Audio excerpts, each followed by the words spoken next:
the video and all that. Yeah, this is the most ghetto production I've ever We're in my been a part study of. right now. No soundproofing. The ceiling fan is on. Obviously, we heard his dog my dog walking around.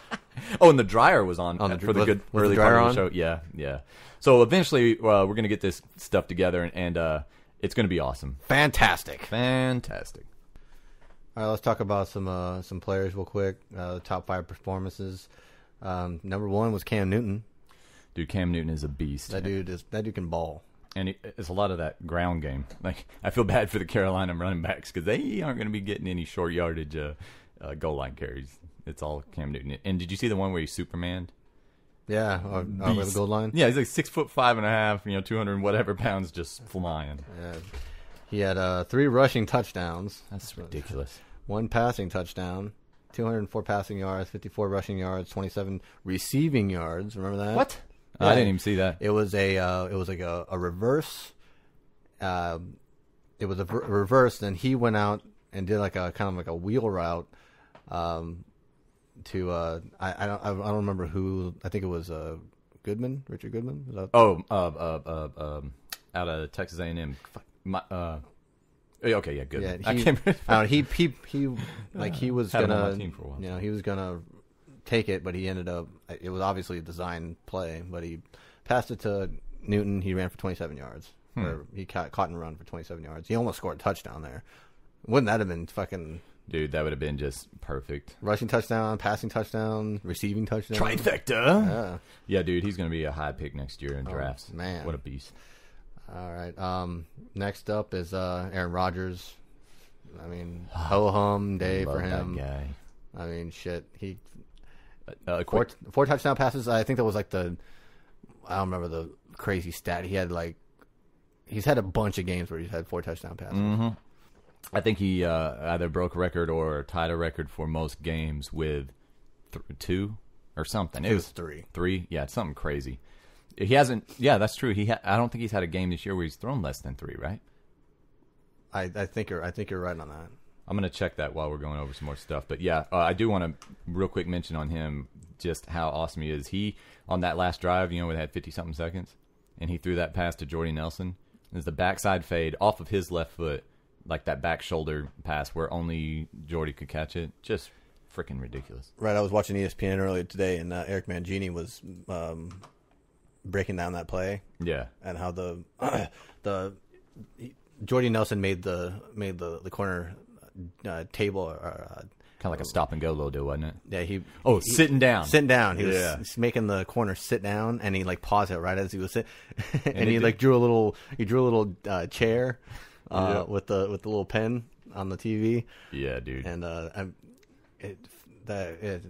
man. And just real quick, I think it looks like he's had 1, 2, 3 games where he threw 2 touchdowns.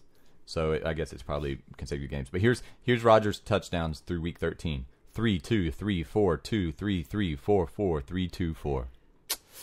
I like that. Yeah. I also like owning him. It's pretty sweet.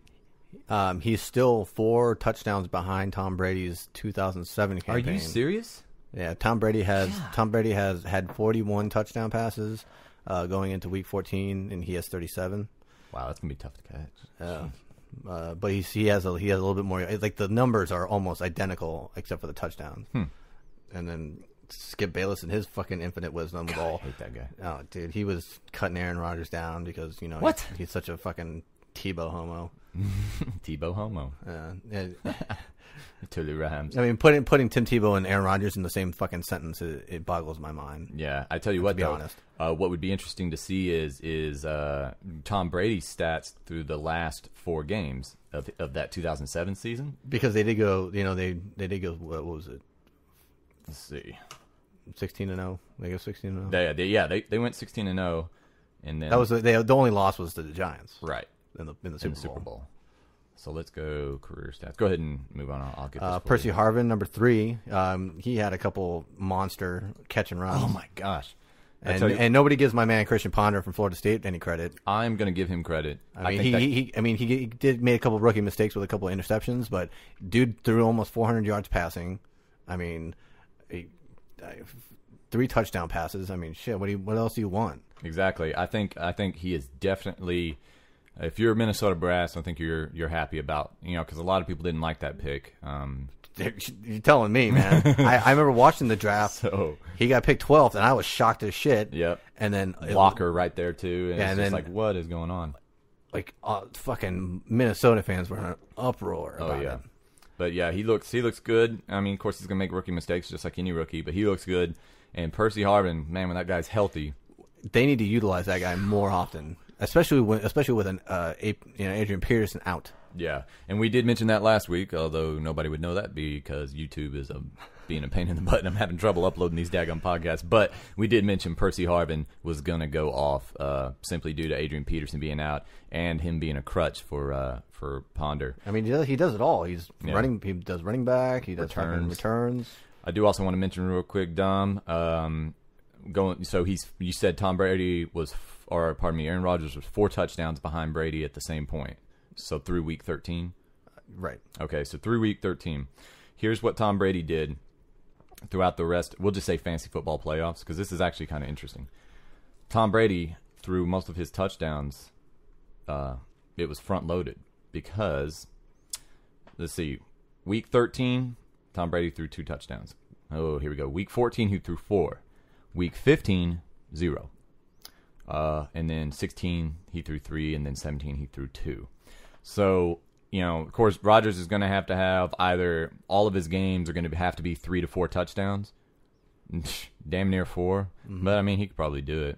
I wouldn't put my money on it, but he definitely has a chance. He's gonna do it because Green Bay has no running game. They don't. Yeah, Sane looked good, by the way. Brandon Sane, pretty good catching the ball, anyways. Yeah, he's a guy. He's a rookie out of Ohio State. He's gonna be a guy that a lot of people are gonna kind of pick as a sleeper. Yeah, definitely. I mean, I think it was McCarthy or Driver, someone there. No, it was Rodgers. Pardon me. Rodgers was quoted as saying Sane had the best hands on the team, not for the running back. Like he had the best hands on the team, so that's kind of interesting. Not Greg Jennings, not Donald Driver, not Jermichael. Not Jermichael. Jermichael Finley. Jesus, I mean, he's a beast. He is, but there was a couple. Like there was one right in the breadbasket. Oh, right. It was right across the middle there. Yeah, bad. And I remember watching that play, and he missed that catch, and all I thought about was, oh, dude, I blew up. I just screamed. I just thought about how Leonard would have reacted to that play. Yes, the Zen Master was quite perturbed. I've had some tight end problems this year. Up next, Pierre Garçon. Pierre Garçon. He had a monster game. 2 receiving touchdowns, 9 catches for 150. Wow. That's 36 fantasy points. That's pretty beastly, and that was with Dan Orlovsky. Yeah. Oh, I'll tell you what. He's the answer. Well, if you had Garçon, that's kind of a good thing. I mean, you might be able to plug him in now. It's obviously, it's obvious that Orlovsky is going to lock on him. So, I mean, that's good news for Garçon. Mm-hmm. And to round out the top 5, kind of shocking, but I mean, obviously he had 3 touchdown runs. Sean Green. Yeah. You know what was funny? Guess who didn't start Sean Green? That'd be Jerry. Jerry. Yeah, didn't start him. But he has Matt Forte. And yeah. I wouldn't have started him either. I mean, Sean Green's a 2 yards in a cloud of dust type of guy. Right. So he had 3 rushing touchdowns, 3 catches. He was catching balls out of the backfield, which he never does. 88 rushing yards, 32.4 fantasy points. Wow. So that rounds up those performances. Yeah, I'd say the Percy Harvin. I mean, if you've got that guy, you definitely got to like him going forward. Christian Ponder is looking pretty good. Aaron Rodgers is going to do that every week, and it's just fun to watch, in my opinion. Sean Green, I think, was an anomaly. Obviously, you're not going to get 30-plus points from any Jets player each week, but it's good to see him, plugging away. And one of those touchdown runs I got to see on some highlights, I thought they were all just like 2-yarders or something. There's one that's like a 15-yarder, hit the hole really hard, and scored the touchdown. So, it's good news for him. Top 14 or week 14 ads, according to My Fantasy League. The number 1, which he's probably not owned in a lot of leagues, but he's probably owned in a lot of deeper leagues. Jason Snelling. Really? He was.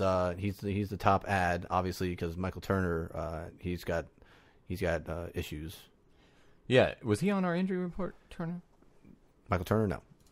I think he was listed as questionable. Okay. So, I'm gonna be honest. My opinion is I would be looking for Jaquiz.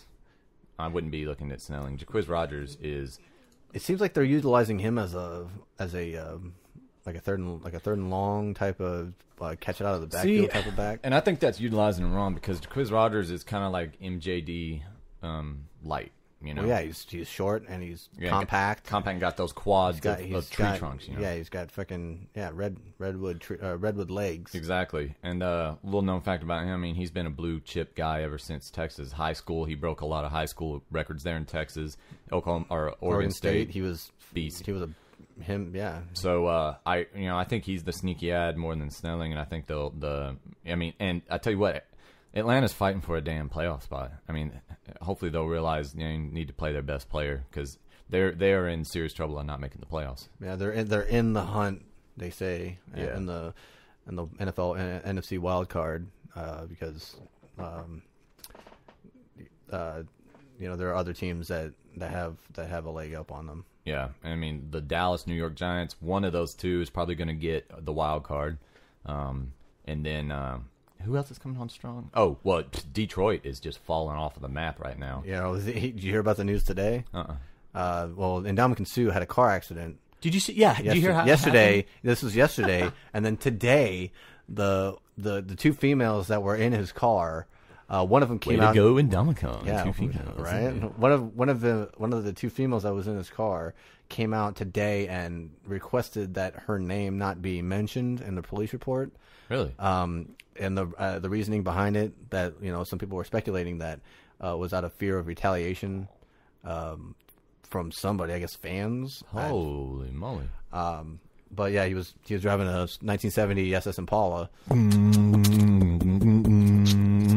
That was my 70 probably Impala bumping music.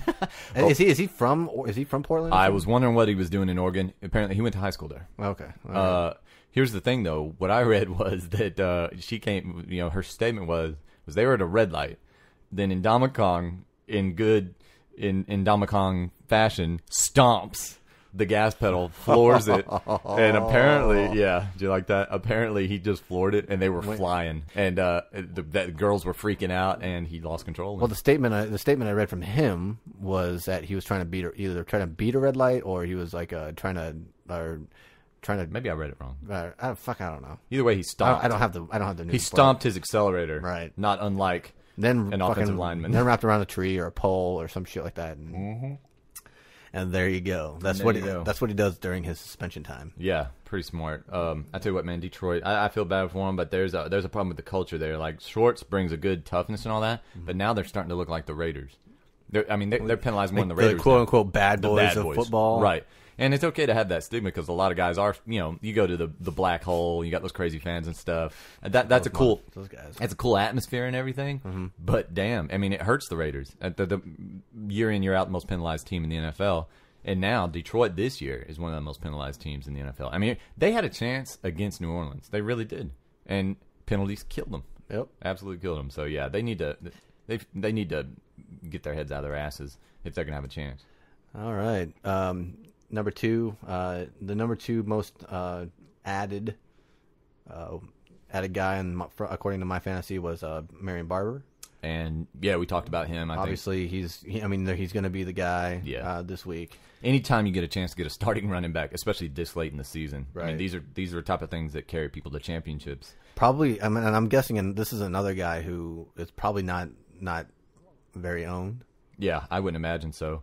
I mean, he's probably, he probably is for handcuff purposes, but normally I would guess that he's probably not owned unless you're in a deeper league. And I'm going to be honest on this. At this point, playoffs starting, you need to go ahead and deplete any sort of waiver funds you have on Marion Barber. If you're hurting with injuries, you just got to go ahead and get this guy. There's a lot of other guys out there I really like. I'll run down a couple of them after the MFL rundown. But, I mean, Marion Barber's got to be the top ad. You need to go ahead and get this guy. Starting running back week 14. Number 3 ad was his teammate Johnny Knox.